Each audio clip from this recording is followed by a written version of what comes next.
우리 다시 한번 마음을 다짐하겠습니다. 주여 말씀하옵소서.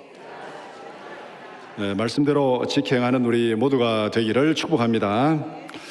오늘 설교 제목이 이 땅을 살려주소서. 이 땅을 살려주소서. 이 문장을 보면 이것이 일종의 명령문입니까? 아니면 기도문입니까? 기도문이죠. 명령문이 아니고 기도문입니다. 그러면은 이 기도의 주체가 누굽니까? 내가 기도하는 것이고 우리가 기도하는 것이요, 기도의 주체는 납니다. 그러면은 이 땅을 살리는 주체는 누굽니까? 내가 살립니까? 하나님이 살립니까? 하나님이 살립니다. 생명을 살리는 주체가 하나님이라면은 우리는 누구에게 매달려야 되겠습니까? 하나님께 매달려야 되죠. 믿으면 아멘 하시기 바랍니다. 하나님께 매달려야 됩니다. 세상을 원망하지 말고 남을 탓하지도 말고 하나님께 간구하며 살아가기를 축복합니다. 오늘 이것만 확실히 마음에 다짐하고 실천하면 이제 설교 오늘 안 해도 돼요. 설교 안 해도 됩니다. 하나님, 이제부터는 내가 세상을 원망하지 않고 남을 탓하지 않고 하나님께만 매달려서 하나님께만 기도하고 살아가겠습니다. 아멘입니까? 지금 예배를 마쳐도 되는데 지금 올라가면 점심이 안 돼가지고 점심 될 때까지 설교를 좀 해야 돼요. 그래서 요것만 딱 하면 오늘 다 끝났어요. 이제는 여러분들이 주무셔도 되고 또 휴대폰 보셔도 되고 그렇게 보세요. 이것만 실천하면 되는 거예요. 근데 요사이 좀 분위기가 바뀌어가지고 예배 시간에 도 휴대폰을 좀 보잖아요. 성경 보고 찬송이 휴대폰에 있으니까 휴대폰을 보는 것까지 좋은데 이게 휴대폰을 앞에 펴놓고 예배 드리면은요, 저는 그렇게 생각합니다. 이거는 선악과를 맴맴 돌면서 보는 게 아니고 선악과 가수원 속에 있는 겁니다. 이거는 하와가 선악과를 보니까 먹음직도 하고 보암직도 하고 지혜로 말고 탐스럽게 사니까 맴맴 돌다가 다 먹었잖아요. 휴대폰 펴놓고 예배 드리면은 성경 보고 찬송 보는 건 좋은데 한번 손 또 이렇게 놀리면 다른 데로 가거든요. 이게 지금 선악과 가수원에 들어가가지고 좌우에 선악과가 다 있어요. 이거는 진짜 조심해야 됩니다. 편리한 거는 좋은데 진짜 조심해야 돼요. 제가 2주 전에 학교의 학생들 또 분위기가 많이 달라져가지고 이제 책 펴놓고 강의 듣는 학생이 별로 없어요. 다 PDF 파일 만들어가지고 탭 들고 컴퓨터 펴놓고 이제 강의를 듣습니다. 근데 바로 앞에 두 번째 하는 학생이 컴퓨터 펴놓고 이제 강의를 듣다가 계속 웃고 있는 거예요. 그래서 제가 앞에 있는 학생, 내 강의가 그렇게 재밌어요? 이렇게 묻으니까 죄송합니다. 다른 거 보지 않겠습니다. 뒤에 앉아가지고 보는 거예요. 말도 안 해요. 바로 앞에 두 번째 앉아가지고 계속 웃고 있는 거예요. 야, 이게 지금 말이 되는 얘기입니까? 그래서 신학생들도 그런데 하물며 성도들이 뒤에서 뭐 이렇게 폰으로 이게 저 성경 보고 찬송 보다 나중에 설교 듣다가 엉뚱한 거 보는 거 당연히 있을 수 있습니다. 당연히 있을 수 있어요. 그러니까 여러분들이 조심하셔야 돼요. 하나님 앞에 이왕 하나님 앞에 나와 예배 드리는 거 이왕 드리는 거잖아요. 1시간 이왕 드리는 거 이왕 드릴 거 똑바로 드리자는 거죠. 이왕 드릴 거 안 그러면은 뭐 이게 하나님 앞에 나와가지고 예배는 드리고 하나님 앞에 꾸중 듣는다면은 이거보다가 더 불쌍한 일이 어디 있습니까? 그래서 하나님 앞에 집중하는데 오늘은 앞에 제가 아멘입니까? 아멘입니다 하면은 지금부터 휴대폰 보셔도 돼요. 오늘 함께 읽은 에스겔 37장 1절에서 14절은 왜 우리가 하나님 앞에 매달리고 하나님 앞에만 집중해서 살아가야 되는지 그 이유를 우리에게 설명하고 있습니다. 첫 번째는 절망적인 무질서 1절에서 3절 11절, 두 번째는 질서를 회복시키는 말씀 4절에서 8절 12절에서 13절, 세 번째는 생명을 살리는 성령 9절에서 10절, 14절. 이렇게 이제 이 두 개씩 하는 거는 11절부터 14절은 앞에서 1절부터 10절까지 보여준 그 관계에 대한 해석을 해준 겁니다. 그러니까 이렇게 연결이 되어 있습니다. 먼저 1절에서 3절, 11절은 선지자가 본 환상을 말씀합니다. 첫 번째, 하나님께서 선지자에게 보여준 광경입니다. 하나님은 선지자를 골짜기로 인도해가지고 뼈가 가득한 골짜기 가운데 두셨습니다. 사방을 둘러봐도 뼈가 가득합니다. 뼈들이 아주 말랐습니다. 사방에 흩어진 마른 뼈들이 가득한 골짜기를 보여주셨습니다. 뼈가 있다는 것은 무엇을 의미합니까? 사람들이 죽었다는 거예요? 살아있다는 거예요? 뼈가 있다는 것은 사람들이 죽었다는 거잖아요. 어디가 산에 가다 보면 묘지가 있다는 것은, 공동묘지가 있다는 것은 사람이 죽었다는 것이죠. 사람이 죽었다는 것이고, 뼈가 있다는 것은 사람이 죽었다는 거예요. 그 다음에 뼈가 말랐다는 것은 죽은 지 오래됐다는 것입니까? 금방 죽었다는 겁니까? 오래됐다는 거예요. 그냥 우리가 흔히 신문에 보니까 어떤 사람이 실종됐는데 어디서 이 시체를 찾았는데 다 썩고 이제 백골이 됐다, 뼈가 빵상하더라, 이미 죽은 지 오래됐단 말이에요. 근데 뼈가 지금 말라버렸어요. 그러니까 엄청나게 오래된 것이죠. 뼈가 말랐기 때문에 소망이 있습니까, 없습니까? 살아날 소망이 있어요, 없어요? 없어요. 선지자가 본 마른 뼈들이 무엇을 의미하는지 11절에서 말씀하고 있습니다. 하나님께서 선지자에게 골짜기에 가득한 마른 뼈들을 보여주고 이게 뭔지를 보여주는데, 우리의 뼈들이 말랐고 이는 우리가 완전히 죽었다는 겁니다. 뼈가 말랐다는 완전히 죽었고 소망이 제거되고 행동의 능력이 다 제거도 아무런 우리에게는 아무것도 없다는 겁니다. 우리의 소망이 없어졌으니 말랐기 때문에 소생할 가능성이 없습니다. 우리는 다 멸절되었도다. 완전히 무너지고 망했도다. 그러니까 우리 뼈들이 말랐고 우리의 소망이 없어졌으니 우리는 다 멸절되었도다. 이것이 하나님께서 선지자에게 보여주신 광경이고, 이것이 현재 이스라엘의 모습이라는 거예요. 이스라엘의 모습이 뭐냐면은 골짜기에 가득한 마른 뼈들과 같은 존재들이 지금 이스라엘의 모습이다. 그래서 이 광경은, 마른 뼈는 역사적으로 보면은 멸망당한 이스라엘을 가리킵니다.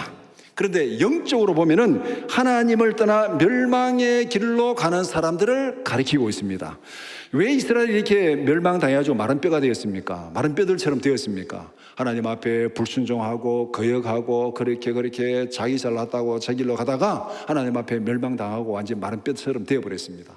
오늘날 하나님을 무시하고 하나님을 믿지 않고 자기 마음대로 살아가는 사람들, 마른 뼈같이 되는 거예요. 마른 뼈같이 되는 거. 하나님께서 이것을 보여주는 겁니다. 마른 뼈들은 생명의 근원이신 하나님을 떠나서 자기 마음대로 자기 생각대로 살아가다가 마지막에 닥치는 결과가 마른 뼈들이에요. 멸망해서 더 이상 소망이 없는 그런 상태가 된다는 겁니다. 이렇게 보면은 오늘 이 땅에는 마른 뼈들로 가득한 세상입니다. 이 땅에는 마른 뼈들로 가득한 세상이에요. 하나님을 조롱하고 하나님을 무시하고 하나님을 믿지 않고 제잘났다고 떠드는 사람들이 얼마나 많습니까? 정말 옛날에 어른들이 저보고 말이나 또 못하면 떡이라도 하나 줄겠는데, 말이나 못하면은 요새 말 못하는 사람 하나도 없잖아요. 얼마나 말 잘하는지 한마디 하면은 그냥 막 10마디 더 해요. 그냥 10마디 더 해. 그러니까 지금 이 땅은 다 자기 생각대로 자기 계획대로 자기 옳다고 살아가는, 하나님을 무시하고 마른 뼈들이 가득한 그런 세상이 오늘 지금 우리가 살아가는 시대입니다. 그러니까 마른 뼈들이 가득하니까 요란하잖아요. 마른 뼈들이 막 왔다 갔다 하면, 이거 하면 덕덕덕덕덕 소리가 나잖아요. 세상이 얼마나 요란합니까? 시끄러워요. 막 그냥 신문 보니까, TV 보니까 요새 막 너무 짜증나고 시끄러워요. 그냥 막 요란한 소리만 나는데 전부 다 지잘났다고, 전부 지잘났다고 떠들어대는데, 이게 마른 뼈들이 가득한 세상의 모습입니다. 뼈들이 부닥치면은 얼마나 고통스럽습니까? 여러분들 나이 들면 무릎이 아프고 허리가 아프잖아요. 왜 무릎이 아픕니까? 연골이 따라가지고 뼈들이 부닥치니까 이게 무릎이 아픈 거예요, 이게. 그러니까 거기에 인공연골을 넣잖아요. 인공연골을 넣어가지고 아프지 않게. 그러니까 뼈들이 부닥치가지고 소리가 요란한 세상은 정말로 정말 고통스럽고 힘들고, 정말 하여튼 설명은 할 필요 없는 그런 세상입니다. 지금 우리가 살아가는 세상이 골짜기에 가득한 마른 뼈들이 있는 이런 세상에 지금 우리가 살아가고 있습니다. 두 번째는 하나님의 질문에 선지자의 답변입니다. 골짜기에 가득한 마른 뼈들을 보여준 하나님께서 이렇게 말씀합니다. 인자야, 이 뼈들이 능히 살 수 있겠느냐? 이거는 답정너입니다. 답정너. 답은 정해졌어요. 이 뼈들이 살 수 있겠느냐? 못 삽니다. 하나님 못 삽니다. 이 답이잖아요. 어떻게 이 마른 뼈들이 살 수 있습니까? 살 수 없어요. 답은 정해졌어요. 그런데 하나님께서 지금 이 질문을 하고 있습니다. 말이나 되는 질문입니까, 이게? 그런데 하나님의 질문에 선지자가 무엇이라고 대답합니까? 주 여호와여, 주께서 아시나이다. 정말 이 답변이 오늘 우리에게 던져주는 의미가 굉장히 큽니다. 우리는 하나님의 말씀을 볼 때 하나님의 말씀은 하나님 그거 안 됩니다. 오늘 이 시대가 어떤 시대인데, 옛날에는 됐을지 몰라도 지금은 안 됩니다. 오늘 하나님의 명령 앞에 안 됩니다. 이 소리를 거침없이 해요. 이 소리를 거침없이 합니다. 근데 안 된다는 거는 내 생각에, 내 경험에, 내 능력에, 내 판단에는 안 돼요. 그건 맞아요. 그런데 하나님 그거 안 됩니다 하면 뭡니까? 하나님의 능력까지도 부정하는 거예요. 하나님이 할지 못할지 그거 누가 압니까? 그거는 내가 어떻게 판단해요? 그거는 내가 하나님 위에 앉아가지고 하나님을 판단해요. 하나님 당신도 못합니다. 그거는. 그러니까 안 됩니다. 이 말은 나도 못하고 하나님 당신도 못합니다. 이 말이에요. 그러니까 이 말은 하나님 앞에서 굉장히 교만한 것이고 굉장히 이거는 정말 하나님 앞에 이런 신성 모독이 없어요. 그러니까 우리가 하나님 앞에 뭔가 이건 도저히 안 될 것 같다. 그래도 하나님 앞에는 하나님 안 됩니다. 그 말하면 안 되죠. 이 말씀대로 선지자가 답변해 이 말씀 우리에게 굉장히 지혜로운 답변이에요. 하나님 내 생각에는 도저히 안 되겠는데 주여 주께서 아시나이다. 이렇게 하는 것이 우리가 하나님 앞에 최소한의 예의를 지켜주는 거예요.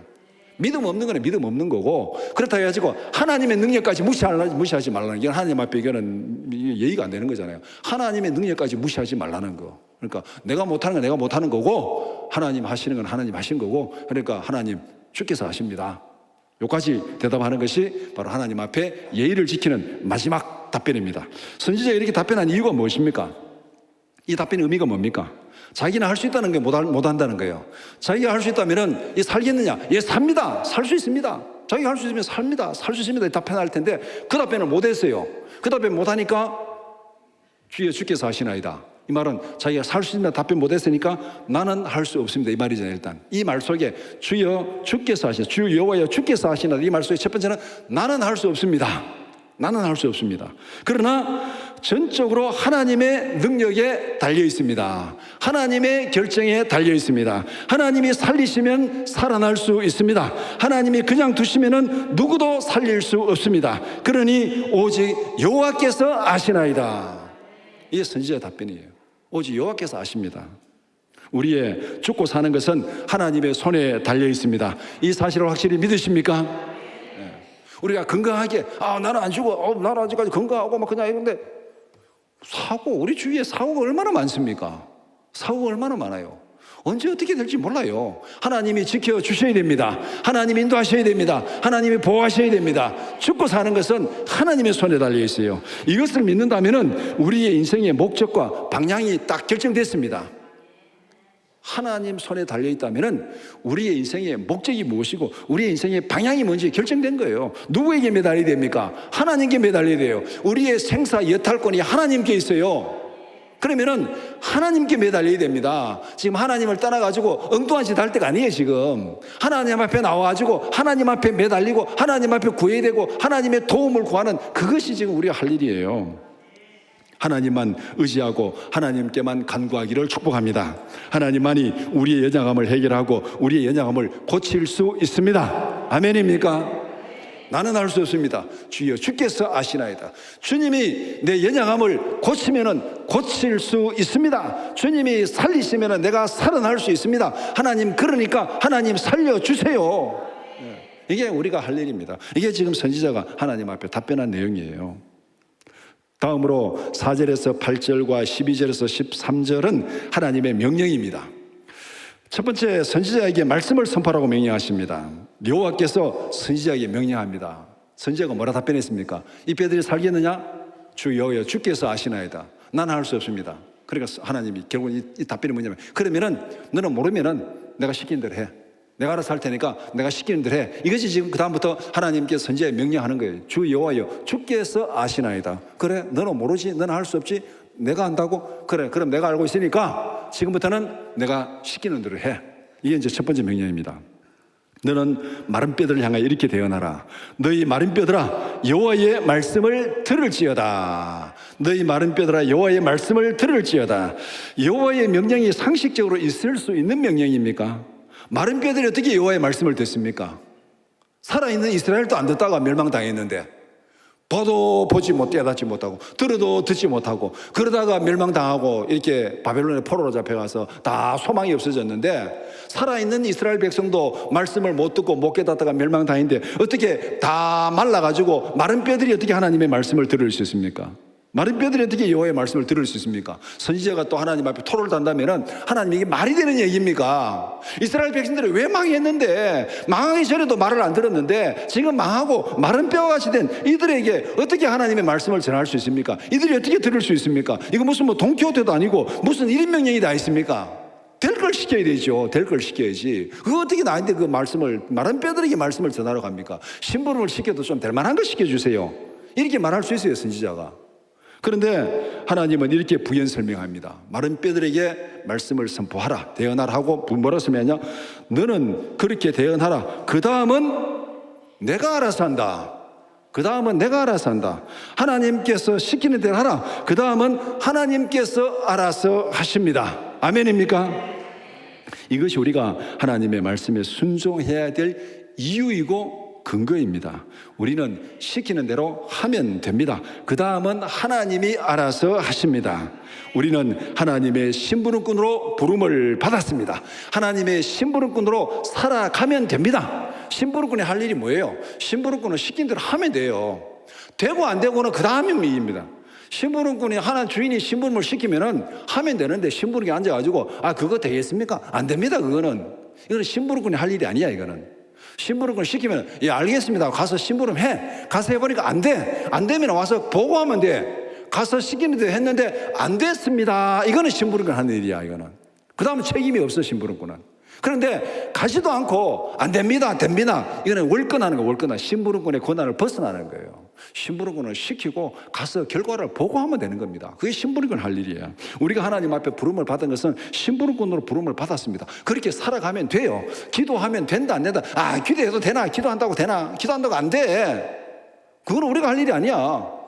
기도하고 나중에 하나님 앞에 가서 나는 평생 이 문제를 위해서 기도했습니다. 근데 하나님의 응답 못 받았습니다. 그때 보고하면 돼요. 그때 보고하면은. 근데 기도했는데 하나님 응답 안 해주셨습니다. 그때 보고하면 되는 거예요. 그 전까지는 우리가 된다 안 된다 판단할 거 없습니다. 주여 주께서 아시나이다. 우리는 심부름꾼으로 부름을 받았기 때문에 심부름꾼의 역할이 뭔지만 알면 돼요. 그대로만 살아가면 됩니다. 두 번째는 선지자가 하나님의 명령에 순종한 결과입니다. 선지자에게는 다른 대안이 없습니다. 다른 능력도 없습니다. 오직 하나님이 시키는 대로 할 뿐입니다. 시키는 대로 마른 뼈들을 향해서 하나님의 말씀을 선포했습니다. 말씀을 선포한 다음에 어떤 일이 일어났습니까? 하나님께서 선지자에게 너는 선포해라. 그 다음 내가 알아서 할 거다. 내가 알아서 할 거다. 어떤 일이 일어날지 선지자도 몰라. 근데 시킨 대로 선포했어. 선포하고 나니까 마른 뼈들 사이에 소리가 나고 뼈들이 움직이고 연결되어서 사람의 모양을 갖추었습니다. 그리고 거기에 힘줄이 돋고 그 다음에 살이 덮이고 그 다음에 피부가 덮고 사람의 모양이 된 거예요. 사람의 모양이 된 거. 그런데 선지자가 가만히 보니까 거기에 부족한 것이 하나 있어. 아직까지 생기가 돌아오지 않았습니다. 살아나지 않았어요. 이 과정이 하나님께서 창세에서 인간을 만드는 역순입니다. 역순. 하나님이 창세에서 인간을 만들 때 흙으로 사람을 만드시고 그 다음 한 일이 뭡니까? 코에 생기를 불어넣으사 그 사람이 살아있는 사람이 된지라. 그래서 지금 이 상태는 지금 마른 뼈들을 모아가지고 사람의 모양을 만들었어. 근데 아직까지 거기에 생기가 없어. 이게 지금 첫 번째 명령이 일어나고 순종했을 때 나타난 결과입니다.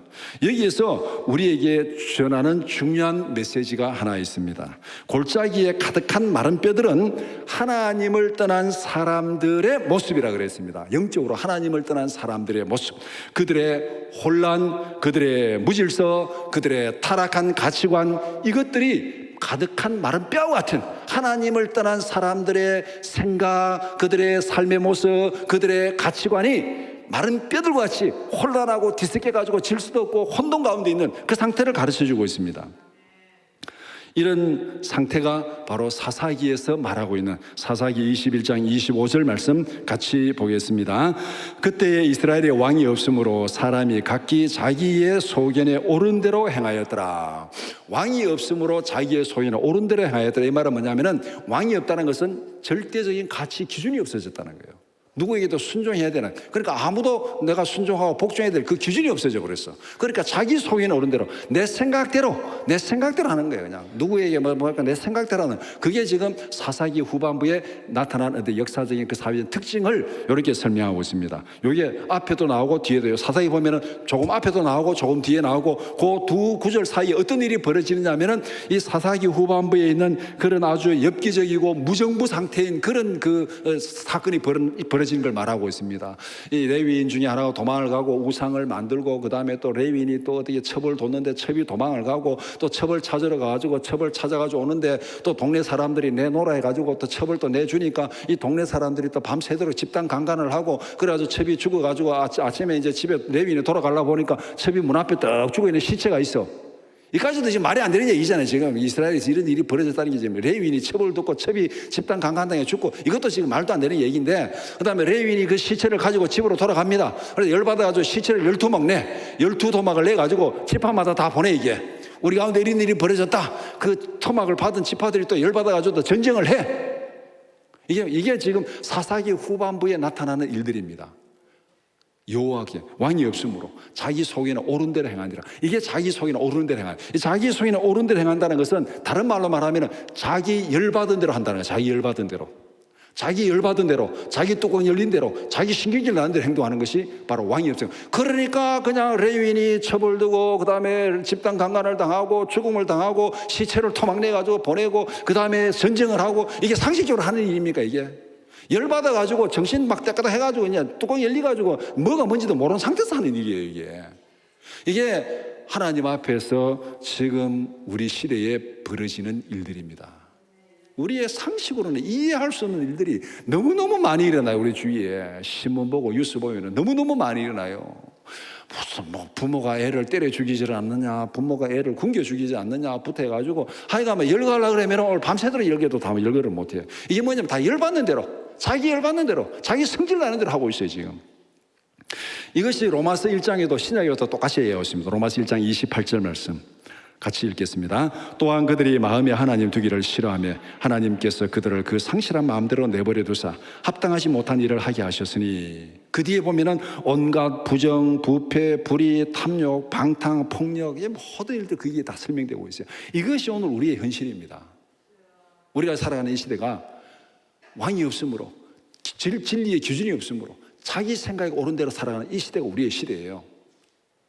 제가 간단한 예를 하나 설명해 드릴게요. 왜 이것이 오늘 우리의 시대가 이런 시대냐면은, 미국이나 한국이나 지금 똑같이 이 뭐 동성애, 그 다음에 뭐 차별금지법 이렇게 제정하자고 지금 난리를 피우고 있는데, 그 배경에 그것을 하자고 하는 그 배경에 자리 잡고 있는 그 하나의 어떤 그 신념이 뭐냐면은 이 Political Correctness, PC주의랍니다. PC주의. 이게 뭐냐면 정치적 올바름. 제가 볼 때 정치적 올바름을 번역하는데, 이게 정치적 올바름이 정치적 타락이야. 이거는 정치적 타락인데, 그렇게 번역을 하는 그 사상이 뒤에 딱 자리를 잡고 있습니다. 그 사상의 출발은 소수자를 보호하자는 거예요. 소수자, 약자를 보호하자는 데서 출발을 했습니다. 그런데 그것이 지금 어떻게까지 왔냐면은, 이제는 내가 주장하는 대로 맞는 거야. 그러니까 이게 어디까지 왔는데 뭐 길게 설명하는 시간도 없고 뭐 이해도 안 되니까 딱 하나만 얘기할게요. 간단히 얘기하면은, 내가 남자입니까 여자입니까? 남자죠. 저보고 여자라는 사람이 있습니까 여기에? 예. 제가 여자면 얘기 못 써요. 우리 교단은 여자는 모든 여성 안수 안 주기 때문에 못 씁니다. 제가 남자죠. 하나님이 봐도 남자고 내가 생각해도 남자고 얘를 봐도 남자예요. 그런데 Political Correctness, 정치적 올바름을 주장하는 사람은 내가 남자로 태어났다 해서 남자가 아니다. 내가 지금 남자라도 나는 여자다 말하면 나 여자다라는 거예요. 이게 오늘 지금 이 우리나라 이렇게 아주 법을 만들잖아요. 이게 성이 남자 여자만 있는 게 아니고, 성은 뭐 중성도 있고 여러 성이 있다. 사회적으로 50몇 가지 성이 있다고 지금 그런 법을 제정하니까 우리나라에서 똑같이 그 주장을 하고 있어요. 그러니까 나는 내가 여자라고 하면은 여자라는 거예요. 이 뭡니까? 자기 속에는 옳은 대로 나는 남자로 태어나도 나는 여자다. 그럼 나 여자예요. 다른 사람이 나보고 너는 여자 아니야, 남자다. 그럼 나를 무시하는 거예요. 다음부터는 나를 무시하는 거고, 법이 그래 제정되면은 그 사람은 법에 걸려야 됩니다. 법의 벌을 받아야 돼요.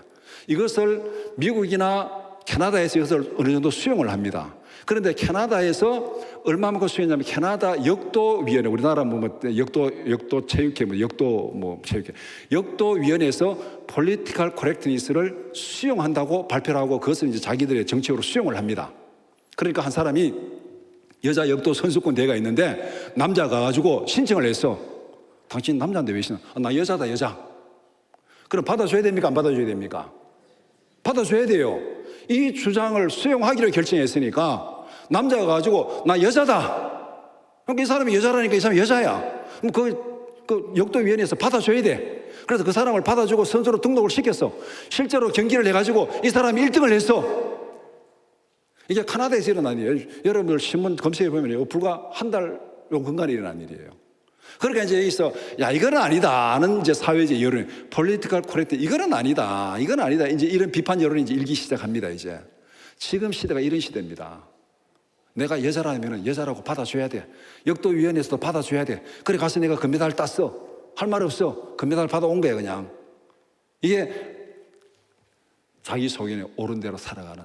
여기 한국에서 지금 여러 가지 동성애, 차별금지법 입법하려는 그 배후에 이런 것들이 있어요. 미국에도 그 배후에 이런 것들이 있어요. 그러니까 이게 지금 성경적입니까? 이게 말이 안 되는 얘기예요. 그러니까 교회에서 이런 악법을 만들면 안 된다고 얘기하는 이유가 바로 그겁니다. 소수자를 차별하기 위해서 그거는 그 사람들이 겉으로 포장하는 거예요. 포장하는 거. 타락한 마음에 하나님의 말씀이 들어가야 질서가 바로 잡혀요. 하나님의 말씀이 들어가야 이거 잘못된 거네, 이거는 잘못된 거다, 이 질서가 바로 잡혀요. 마른 뼈들이 있을 때는 지금은 막 질서도 없고 혼돈한데 거기에 말씀이 들어가니까 체계가 잡히기 시작하는 거예요. 사람의 모양이 잡히기 시작하는 거예요. 하나님의 말씀이 보고 듣고 생각하고 행동하는 틀이 되어야 됩니다. 하나님의 말씀이 보고 듣고 생각하는 행동하는 기준이 되어야 됩니다. 내가 여자인지 남자인지는 내 생각대로 결정하는 게 아니에요. 하나님이 어떻게 창조하셨고 하나님이 어떻게 태어나게 하셨는지 거기에서 기준으로 결정되는 거예요. 말씀이 지어지니까 지 마음대로 남자인지 여자인지 자기도 몰라. 지금 바보 같은 게. 이런 시대에 우리가 살아가고 있어요. 이런 생각에 흐트러진 이 생각에 흐트러진 무지를 속에 하나님의 말씀이 들어가야 뭐가 옳은 건지 뭐가 그런 건지 뭐가 남자인지 뭐가 여자인지 바로 알 수 있다는 거. 오늘 본문에서 바로 그것을 얘기하고 있는 거예요. 마른 뼈들처럼 혼돈해가지고 질서도 없는 그게 말씀이 들어가니까 뼈들이 움직이고 연결돼가지고 사람의 모양을 이루었다. 같이 체계가 이렇게 이루어져야 된다는 거. 말씀이 들어가는 거. 마지막으로 9절에서 10절과 14절은 두 번째 명령입니다. 첫 번째, 선지자에게 생기를 대언하라 명령하십니다. 선지자에게 말씀한 두 번째 명령입니다. 첫 번째 명령은 마른 뼈들을 향해서 말씀을 대언하라. 두 번째 명령은 사람의 모양을 이룬 시체들을 향해서 생기를 대언하라. 그렇게 말씀합니다. 두 번째 명령의 구체적인 내용이 무엇입니까? 9절에서 말씀하고 있습니다. 9절에 보면은 또 내게 이르시되 인자야 너는 생기를 향하여 대언하라. 생기에게 대언하여 이르기를 주 여호와께서 같이 말씀하시기를 생기야 사방에서부터 와서 이 죽음을 당한 자에게 불어서 살아나게 하라 하셨다 하라. 핵심이 뭡니까? 생기야 사방에서 와서 죽은 자들을 살아나게 하라. 사방에 와서 죽은 자들을 살아나게 하라. 하나님께서 대언하라고 명령하신 생기는 무엇입니까? 그러면 사방에 와서 불어서 살아나게 하라. 생기가 뭐냐? 이것을 14절에서 생기가 무엇인지를 해석을 해주고 있습니다. 그러니까 11절부터 14절은 앞에 본 환상을 설명하는 거죠. 14절에 내가 또 내 영을 너희 속에 두어 너희가 살아나게 하고 내가 또 너희를 너희 고국 땅에 두리니 나 여호와가 이 일을 말하고 이룬 줄 너희가 알리라. 여호와의 말씀이니라. 이 멸망당하고 흩어지고 소망이 없는 자들을 다시 모아가지고 고국 땅에 두고 다시 살아나게 하고 여호와가 이 일을 하리라. 일을 하는데 구체적으로 어떻게 한다고 그랬습니까? 내가 또 내 영을 너희 속에 두어 너희가 살아나게 하고. 생기야 사방에서부터 불어와서 이 죽은 자들을 살아나게 하라. 생기는 뭡니까 여기서? 하나님의 성령이에요. 하나님께서 내 영을 그들 가운데 두어서 내가 살아나게 하리라. 생기는 하나님의 성령입니다. 죽은 생명을 살리는 것은 성령의 능력입니다. 우리의 힘과 지혜로 생명을 살리는 것이 아닙니다. 생명을 살리는 것은 성령이 하시는 것입니다. 생기야 사방에서 와서 죽은 자들을 살아나게 하라. 우리는 하나님의 명령에 따라 심부름을 할 뿐입니다. 말씀을 대언했더니 마른 뼈들이 움직여가지고 사람의 모양이 이루어졌고, 생기를 향해서 대언했더니 생기가 들어가서 살아나게 하는 그 명령을 했습니다. 하나님의 명령에 토를 달지 말고 심부름꾼으로 충성하는 우리 모두가 되기를 축복합니다. 우리는 심부름꾼이에요. 심부름꾼. 성경 어디를 보든 심부름꾼이에요. 심부름꾼 그러면은 뭔가 좀 이렇게 좀 없어 보이는 용어가 없어 보입니다. 심부름센터도 아니고 이거 무슨 뭐 없어 보이는 용어. 그러니까 이 심부름꾼을 성경에서 좀 이렇게 고상한 표현으로 말하면 청직입니다. 청직이. 이 심부름꾼을 오늘날 우리 주위에서 좀 있어 보이는 말로 말하면 선교사예요. 선교사. 다 심부름꾼이에요. 청지기도 심부름꾼이고 선교사도 심부름꾼이고 우리 하나님의 구원받은 성도들도 심부름꾼이고 다 심부름꾼인 줄 믿습니다. 우리는 하나님의 심부름꾼으로 살아가면 돼요. 하나님이 시키는 대로 하고 나머지 결과는 하나님이 하시는 거예요. 된다 안 된다는 그냥 보고하면 돼. 그냥 했더니 안 되었습니다. 했더니 되었습니다. 그거 보고하면 되는 거예요. 두 번째, 선지자가 하나님의 명령에 순종한 결과가 무엇입니까? 선지자는 여호와의 명령대로 순종했습니다. 어떤 결과가 나타났습니까? 10절에 생기가 그들 속에 들어갔습니다. 그들이 살아났습니다. 살아났는데 보니까 지극히 큰 군대가 되었습니다. 하나님의 능력이 엄청난 변화를 일으켰습니다. 오늘 본문은 골짜기에 가득한 마른 뼈들로 시작했습니다. 거기는 소망도 없고 질서도 없고 무질서고 죽었고 혼돈 가운데 있습니다. 그 뼈들이 지극히 큰 군대로 살아났습니다. 군대는 무엇입니까? 힘의 상징이고 능력의 상징이고 질서의 상징이고, 군대는 질서가 있어야 되잖아요. 체계가 있어야 되잖아요. 우리가 보통 이렇게 막 이 군대에 막 질서가 무너진 군대를 뭐 오합지졸이라고 하잖아요. 오합지졸이라고. 또 군대가 좀 막 질서가 없고 군기 빠진 걸 이 무슨 뭐 당나라 군대냐 뭐 이런 얘기를 합니다. 군대는 질서가 있어야 되고 체계가 있어야 되고 힘의 상징이고 능력의 상징입니다. 하나님의 말씀이 들어가니까 질서가 바로 잡히고 하나님의 생기가 성령이 들어가니까 살아나서 힘의 능력의 상징인 군대로 살아났습니다. 마른 뼈들이 지극히 큰 군대가 되었습니다. 이런 변화는 어디로부터 오는 것입니까? 하나님으로부터 오는 것입니다. 언제 어떻게 옵니까? 하나님의 말씀에 순종할 때 하나님의 능력이 역사하셨습니다. 말씀대로 순종할 때 홍해가 갈라졌습니다. 말씀대로 순종할 때 물이 포도주가 되었습니다. 말씀대로 순종할 때 맹인이 눈을 떴습니다. 말씀대로 순종할 때 그물이 찢어지도록 고기를 잡았습니다. 성경 그 어디에도 이것을 말씀하고 있어요. 다 안 되는 일이에요. 이거 내 생각에는 다 안 되는 일입니다. 어떻게 홍해가 갈라질 수 있습니까? 어떻게 물이 포도주가 될 수 있습니까? 어떻게 맹인이 눈을 뜰 수 있습니까? 밤새도록 고기를 못 잡았는데 어떻게 오른편에 던진다고 고기가 잡혀질 수 있습니까? 다 안 되는 일이에요. 이거 안 되는 일. 그런데 하나님이 시켰어요. 예수님이 시켰어요. 심부름을 할 일은 뭡니까? 시킨 대로 하면 돼. 안 되면 안 된다고 보고하면 되는 거예요. 의상은 안 되면 안 된다고 보고하면 되는 거예요. 오늘 우리의 삶에도 이런 순종의 은혜와 능력이 충만하기를 축복합니다. 우리는 심부름꾼이에요. 시키는 대로 하면 돼. 하지도 않고 된다 안 된다는 그거는 우리가 할 일이 아니야. 토를 달고. 그런 사람이 누구냐면요, 한 달란트 받은 자예요. 한 달란트 받은 자는 주인이 맡겨서 장세에서 남기라니까 장사 남기면 되잖아요. 남기가 열심히 장사했는데 본전 다 날렸어. 그럼 그때 가서 보고하면 돼. 본전 다 날렸습니다. 시킨 대로 했으니까 착한 거예요, 악한 거예요? 착한 거죠. 시킨 대로 했으니까. 열심히 장사했어요. 그러면 충성된 거예요, 게으른 거예요? 충성된 거예요. 본전 다 날려도 착하고 충성된 종이에요. 그러니까 한 달란트 받은 자가 열심히 가서 장사를 했는데 안 했어. 눌러 앉아 있었어. 시킨 대로 안 했으니까 악한 거예요, 착한 거예요? 악한 거예요. 열심히 안 했으니까 앉아 있었으니까 충성한 거예요, 게으른 거예요? 게으른 거예요. 그러니까 악하고 게으른 종 된 거잖아요. 우리는 하나님 앞에 심부름꾼으로 부름을 받았기 때문에 그냥 시키는 대로 하면 착한 거고 열심히 하면 충성된 거예요. 결과는 하나님이 알아서 할 거예요. 우리가 할 일 아닙니다. 이거는 하나님의 능력이 엄청난 변화를 일으켰습니다. 골짜기에 가득한 마른 뼈를 살려서 지극히 큰 군대로 만들었습니다. 인자의 이 뼈들이 능히 살겠느냐? 주 여호와여 주께서 아시나이다. 하나님이 마른 뼈들을 살려서 지극히 큰 군대로 만들었습니다. 여기서 우리가 놓쳐서는 안 될 중요한 것이 하나 있습니다. 마른 뼈들을 살리는 과정에서 선지자가 한 일이 무엇입니까? 선지자가 한 일. 선지자는 하나님의 명령대로 말씀을 선포했습니다. 하나님이 시키는 대로 생기를 향해서 대언했습니다. 그 이상 아무것도 한 거 없어요. 말씀을 선포하라니까 선포했고, 말씀을 생기를 향해 대언하라니까 대언했고, 선지자가 한 일은 오늘 우리가 할 일인 줄 믿습니다. 이 땅에 죽은 땅을 살리기 위해서 우리가 할 일은 두 가지입니다. 첫 번째, 세상을 향하여 하나님의 말씀을 선포하는 것입니다. 능력은 하나님의 말씀이 있어요. 내가 능력이 있는 거 아니에요. 능력은 하나님의 말씀이 능력이 있는 겁니다. 믿습니까? 히브리서 4장 12절 말씀 같이 보겠습니다. 하나님의 말씀은 살아있고 활력이 있어 좌우의 날선 어떤 것보다도 예리하여 혼과 영과 및 관절과 골수를 찔러 쪼개기까지 하며 또 마음의 생각과 뜻을 판단하나니. 우리가 능력이 있는 게 아니고 우리가 선포하는 하나님의 말씀이 능력이 있습니다. 우리가 말씀을 선포하면은 그 말씀을 듣는 그 심령들 마음속에 하나님이 역사하십니다. 그래서 로마서 10장 17절에도 믿음은 들음에서 나며 들음은 그리스도의 말씀으로 말미암느니라. 말씀이 하시는 거예요. 오늘 선지자에게 말씀을 대어나라. 말씀을 대어냈더니 말씀이 가가지고 막 마른 뼈들을 막 움직여 사람의 모양을 만들었잖아요. 선지자가 한 거 아니에요. 말씀이 한 거예요.